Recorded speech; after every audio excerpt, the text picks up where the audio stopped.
Hey everyone, today we're going to build a temperature control app using React. It's quite a basic app. Whenever we click the buttons, the temperature changes.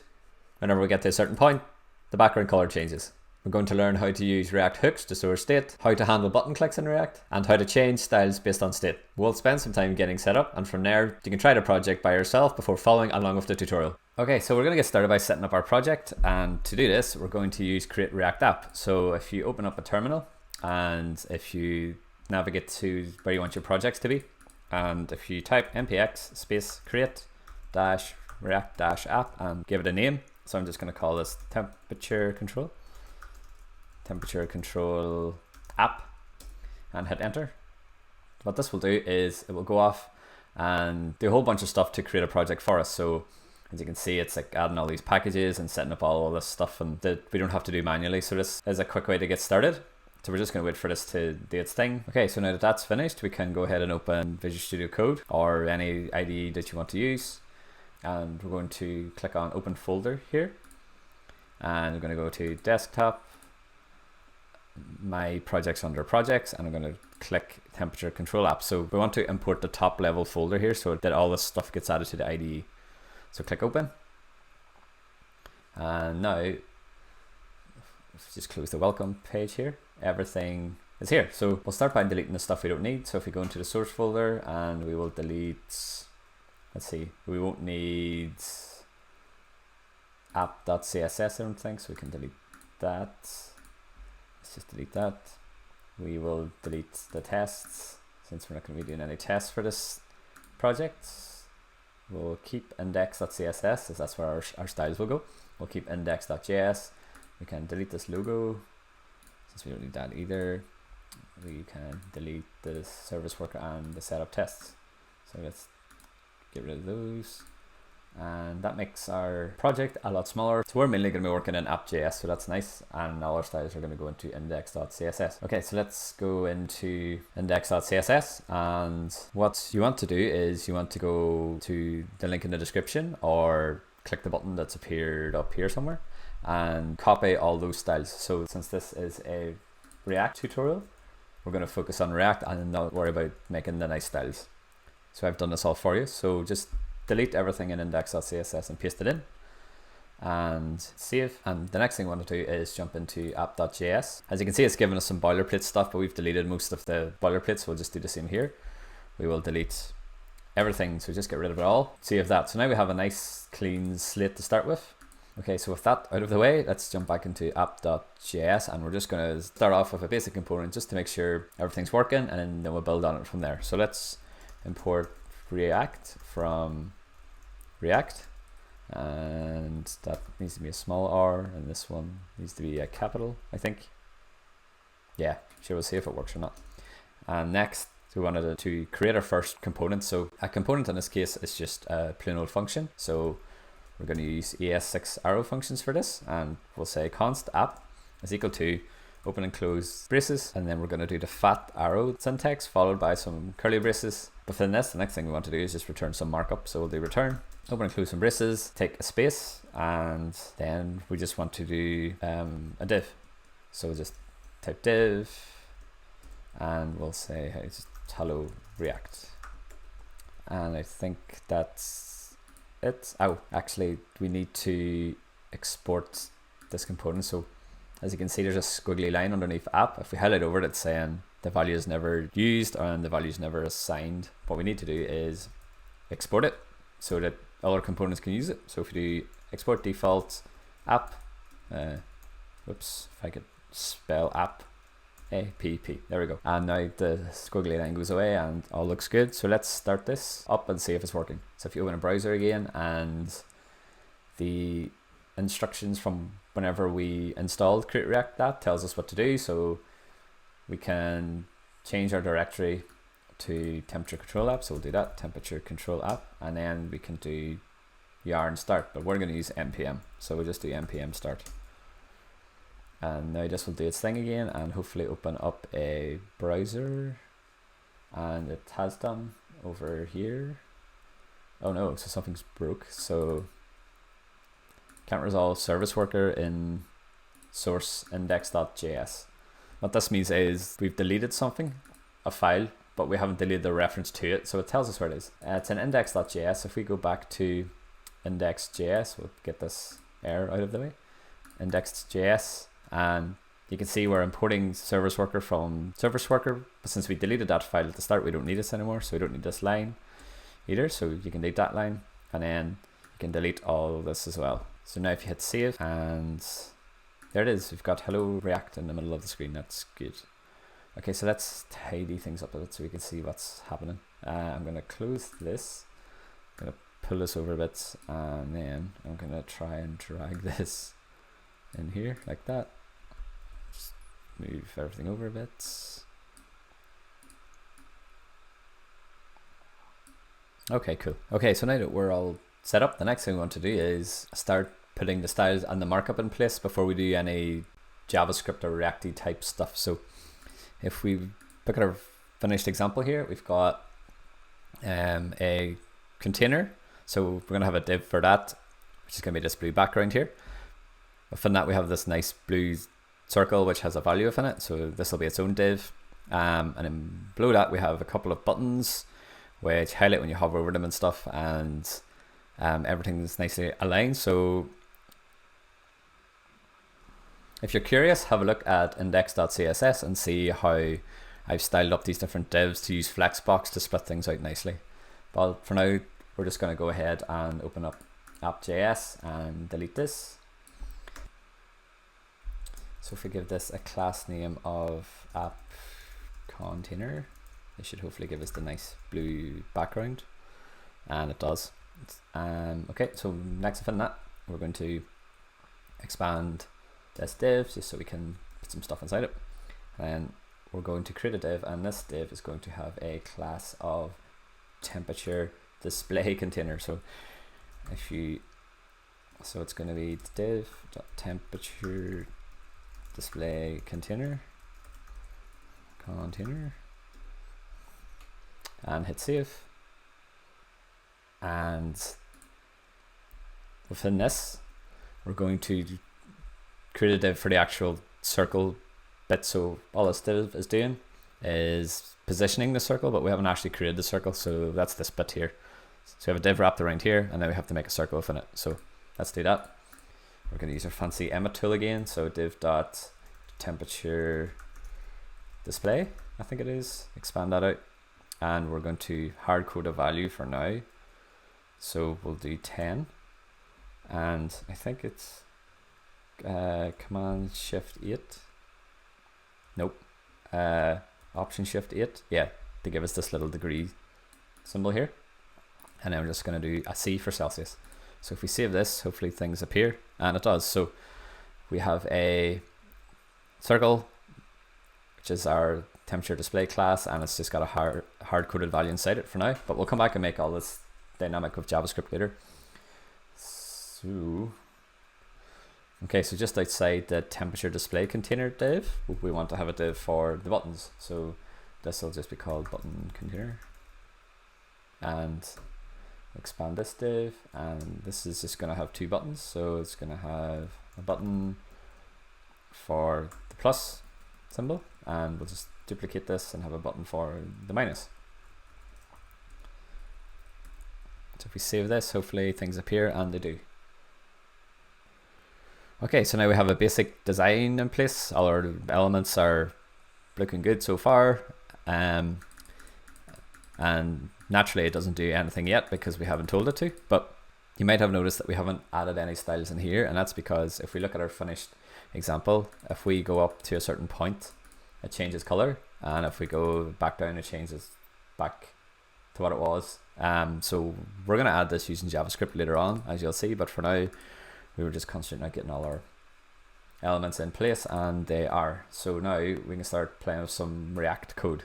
Okay, so I think the first thing we'll do is we will make this, the actual temperature value itself, be more dynamic. So what we'll do for that is store it in state. So to store it in state, we can use React's use state hook, which makes it nice and easy to handle state objects. So anytime something changes in your app, so in this case our temperature value can change, it's a good idea to put it in state. So let's do that. The first thing we need to do is up at the top here is import the use state hook. So we'll do comma, open your braces like that, and type use state. Okay, so now we want to use this. Go down into our function, take a space at the top, and do const. Open our square braces. So in here, we're going to say temperature value and set temperature value is going to be equal to use state. Okay, so I'll explain what this does. So whenever we use the use state function, as you can see, it's a function because it has parentheses, it gives us back two things. The first thing holds the state value, and the second thing is a function to change that value. We can also set an initial state by passing a value into the use state function. So for example here, we want this to start at 10. So we'll just pass in the value 10. We can use these things just like plain old JavaScript variables and functions. So down in our JSX, instead of having a hard-coded 10, we can delete this. We can open our curly braces to say, okay, any code within here is going to be executed as JavaScript. So what we could do is take our temperature value, paste it in here, click save, and it's going to appear here. So just to show that that worked, if we change this to 20, sort of initial value for the state object is going to be 20, and it changes in here. So we'll just change it back to 10. And we're just gonna put this stuff on a new line so we can see what's going on. And it doesn't like that, okay. So we've got a state value, which initially gets set to 10, and then we're using that down in here. So it's important to put any variables and functions that you want to be executed as JavaScript in these curly braces, because it won't get executed otherwise. So if I had temperature value in here without the braces, you can see it's actually just going to render the text temperature value, but we want to reference this variable.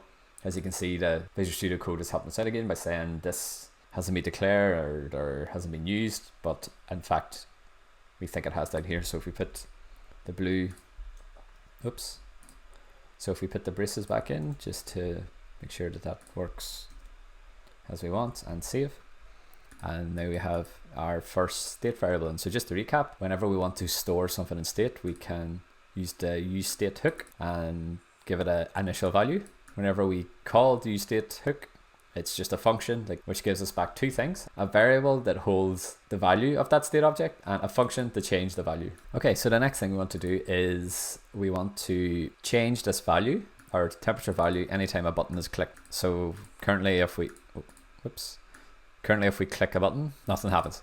So that's because we haven't added event listeners to our buttons yet. We can see down here we have a button, but we haven't told it what to do. So to do this, we need to firstly, we'll create a onClick. So in JSX, just like in HTML, we have loads of event listeners that we can play with. onClick is one of them. So we can do onClick equals, and again, we want to open to say the code within these braces is going to be executed as JavaScript. So to the onClick event listener takes a function. So we'll open some braces, and again, we'll just use the ES6 arrow function to create a nice concise function here. For now, we'll just do an alert to say increase button was clicked. We'll delete this in a second if it works, but just to show how the onClick button works. So just to show how the onClick event listener works. So in Chrome here, if we click on add, you can see the increase button was clicked. Okay, so this is working. We'll jump back into the code and delete the alert. So we want to keep this in place as we're going to do something else with it now. So what we want to do is we want to call a function that increases this value. So to do that, we know that the use state hook has given us a function that lets us change this value. So all we have to do is do set temperature, and since this is a function, we open our parentheses, and then we want to say the current temperature value, which is this, plus 1. So we'll put this onClick event on the next line so you can see, and we'll drop this stuff down the next line. So hopefully my formatter likes this. Nope, it doesn't. Okay, puts everything in one line. Have it your way. So we'll save this, and we have now got a onClick event that calls this function and takes the current value, which is the current state value, and adds 1 to it.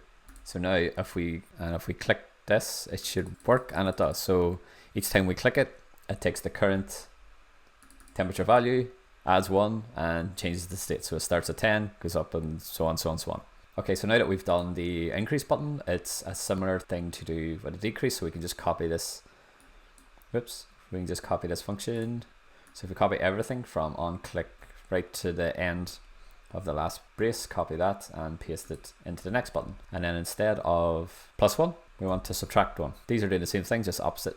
So if we save that, and now this will reset back to 10 because that's what we've set it as. And if we decrease, it'll go down.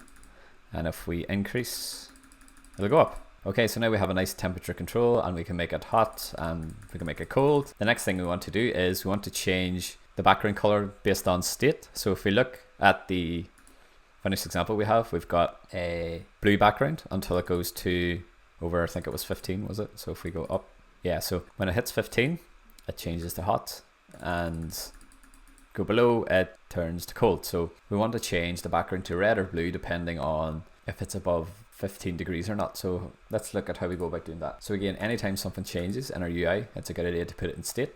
So it makes sense for us to have another state value which holds the color that the app should currently be. So we'll do const, and this time we'll call it temperature color, and set temperature color. I should have chose some shorter names for this. Equals use state. Okay, so since the value is set to 10, we want to set the initial value to cold. But this is, and the reason why this is a string, is that this is going to reference a CSS class. So if you jump into index.css, scroll to the bottom, you'll see there's two CSS styles that we can apply. So if it's cold, the background is going to be blue, and if it's hot, then the background is going to be red. So what we're going to do is, depending on the state of the temperature value, we're going to change the color. So as the state goes above 15, we'll change this to hot, and then we'll apply the CSS down here. Let's look at how we can do this. The first thing we want to do is apply the temperature color style. If we look at our completed app, we currently don't have any color. So what we want to do is apply it to the temperature display. So if we just hard code it for now, if we type cold in here and click save, this will go to blue. And then if we change this to red, or hot, sorry, this will go to an orangey red. This is what we want to do in here. So how do we dynamically apply classes? Well, one way is that, since this is just a string, is that we can use string interpolation. Just to give a quick example, let's say we have a variable called age, and we have a message, which is a string that we want to display somewhere in our app. So we'll say message is equal to, and then to use template strings, we use backticks, just like that. You can start typing your string. So we'll say my age is, and then what we want to do is use the $sign, and then open and close your curly braces. Within that, you want to put your variable that you want to display. So in this case, it's going to be age. What this will do is, so when the code runs, it will go and get the age variable, which is 28, and place it within the string. So if you think of this syntax as a placeholder for whatever the value is, so in this case it's 28, 28 will get placed in here. So if we do an alert to show this happening, message, and as you can see over here, it says my age is 28. If I change this to something else and run it again, it says my age is 30. Okay, cool. So how does this help us with our changing CSS? We can use template strings to dynamically add the color based on state. So if we go down in here, and we will let's change this to cold actually, and we'll delete this again because we don't need this example anymore, and save this. So instead of hard coding a value in here, what we can do is we can convert this to template string. So if we delete everything within the, if we delete this string, want to open the braces, since we're executing some JavaScript now, open our backticks, and we'll put any classes that we know we definitely always want in here. So in this case, it was temperature display. If you can remember, this was the previous class we had in. And now do we want to take a space, type $sign, and then we want to open our braces again. So now we just add any dynamic classes that we want to add. So in this case, it's going to be our temperature color, as this is going to be set to cold, which is a string. So if I copy this, paste it in here, and if I click save, this is going to change to blue. And then if I change the temperature color initial state to hot and click save, this is going to change to red. So all that's happening here is we have a state variable that is a string, and then it's either going to be hot or cold. When the code runs down here, it's going to use a string template to dynamically create the classes that we want to add to this background. So it's always going to add the temperature display, but this is going to change based on the variable. So in this case, it's hot, but we want it to be cold. And then the string cold gets placed in here, and this gets turned into one big string and applied to the class. Good. So now that we have the background color being more dynamic, all we have to do is add some logic in that changes the state variable, and whenever the state variable changes, the app will re-render with the new color. If we look at our app, we want it to happen when the state gets to a certain point. So the only way that the state can get to a certain point is on a button click. So now if we look back to our button click code, we have an event handler that we've added before that increments the value. So having an inline function like this is good if we have some simple logic to perform. So in this case, all we were doing was calling a single function, which was fine. But now we have some more logic to add, so it makes sense to extract this line out into its own function and call it the same way. So up here, just below your state values, we can do const increase temperature. And that's just going to be equal to a function, an ES6 arrow function, and we'll add some space. And then what we want to do is take this code. So we'll start with the add button here, copy just everything that includes the function call. So we cut this and paste it in here. And then instead of having set temperature value be called in here, what we want to do is call increase temperature. So we just add a call to it down in here like that. So let's save and see if that worked. Everything should work the same, and it does. We can still increase and decrease. So all we've done is called a function out here. So now we can add some logic to this increased temperature to change the color based on state. So what we want to do is create a variable const new temperature equals temperature value plus 1. This is the same as what we did before, except now we're just assigning it to a variable. So this just makes it a bit easier to do some checks against the value and makes the code a bit easier to read. So if we get rid of this and use our new variable and save, and again, we'll just make sure that everything works. So we should still just be doing the same thing, and it does. So it increases by 1 each time. So that's good. Our increased temperature function is being called correctly by the button, and it's doing the same thing as it did before. Okay, so now what we can do is do if new temperature is greater than 15. We want to do some stuff in here. So what do we want to do? If it's greater than 15, then we want to change the color to be red. So we have a function for this, which is set temperature color. It's currently set to cold, but what we want to do is if it's greater than 15, we want to set temperature color to be hot. That's going to run, and then it's always going to set the new temperature value. So we click save, and now we start at 10. If we go up to 15, it changes color. And then if we go down, well, it doesn't work because we haven't written that part of the code yet, but we will in a second. So it should be changing whenever it goes to 15. I think if we look at this one, yeah, so it should be changing when it goes to 15. So we've made a mistake in the code somewhere. So if we look, oh yeah, so what we want to do is if the new temperature is greater or equal to 15, then we want it to change. So now if we go up to 15, yeah, okay, that looks better. So that's it now. Okay, so just a quick recap. We have a button handler or function that gets called whenever we click the button. What the function does is it increases the temperature value by 1, which gives us a variable or assigns it to this variable. We then check what the new variable is going to be. So if it's greater or equal to 15, then we want to change the state of the background to be hot. And then it's always going to set the temperature because we always want to increase regardless if the color changes or not. So even if this code doesn't run, we always want this code to run. So now that we've done that, we can jump down to the next line. Just after this function, we can copy this because we're going to be doing some similar but different stuff, and paste it. We're going to change this to decrease temperature, and instead of add 1, we're going to subtract 1. And then this condition, we're going to want to say if the new temperature is less than 15, less than 15, we want to set the temperature color to be cold. And then again, we want to set the new temperature value. So if we save this, and if we go up, it should change color to red, and if we go down, it should change to blue, and it doesn't.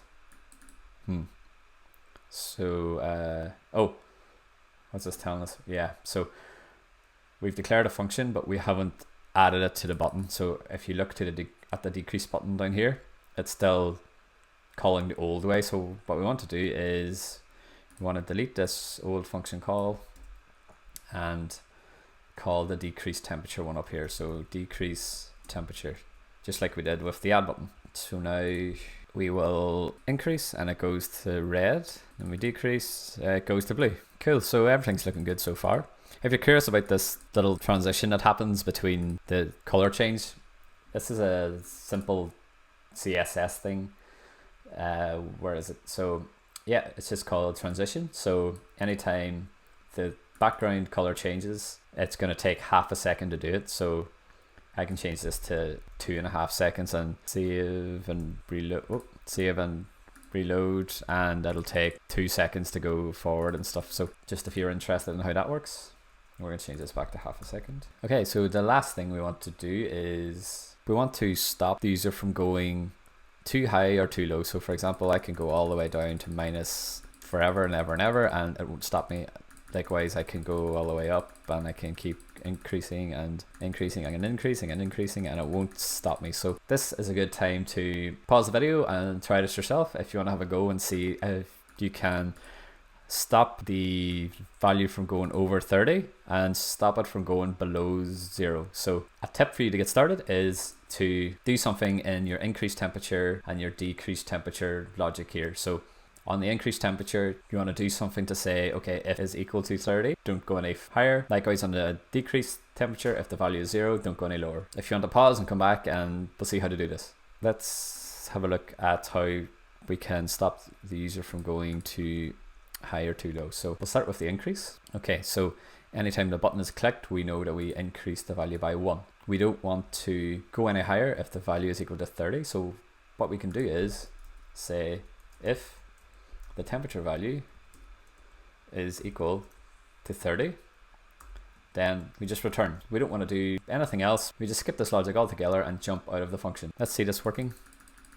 If we go all the way up to 30, it hits 30 and it stops. So we keep clicking and it keeps calling this function, but this check returns from the function early. So it's always good to do the easy stuff first in the function. So there's no point running any of this logic if we know that the value is 30.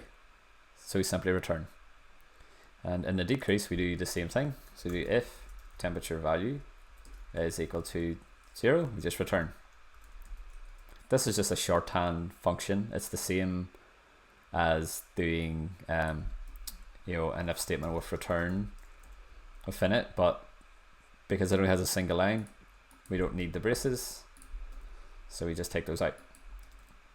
And this makes our code quite easy to read, so anyone else coming along after us can see, okay, well, if this temperature can't go below 0, as I can see, this returns straight away. So let's try this out. If we go down, and it stops.